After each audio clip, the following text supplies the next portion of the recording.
বন্ধুরা, আশা করি তোমরা সবাই খুব ভালো আছো আর আমিও খুব ভালো আছি।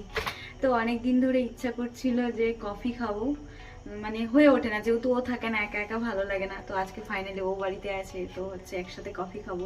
তো কফি মোটামুটি সবাই বানাতে জানো, তবুও তোমাদের সাথে শেয়ার করছি, কারণ তোমাদের সাথে আমার ভিডিও শেয়ার করতে খুব ভালো লাগে।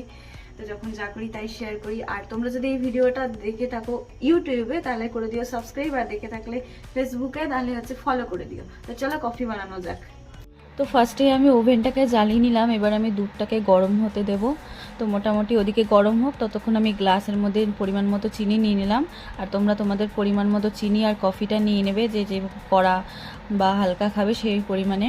তো আমি খুব একটা কড়া খাই না, তো আমি না এটা অন্যভাবে বানাই। তো কী করবো, চিনি আর কফিটা একটা গ্লাসের মধ্যে নিয়ে সামান্য একটু দুধ দিয়ে ওটা চিনিটাকে জাস্ট ওইটার মধ্যেই মিক্সড করবো, মানে ওটার মধ্যে আর কি গোলাবো।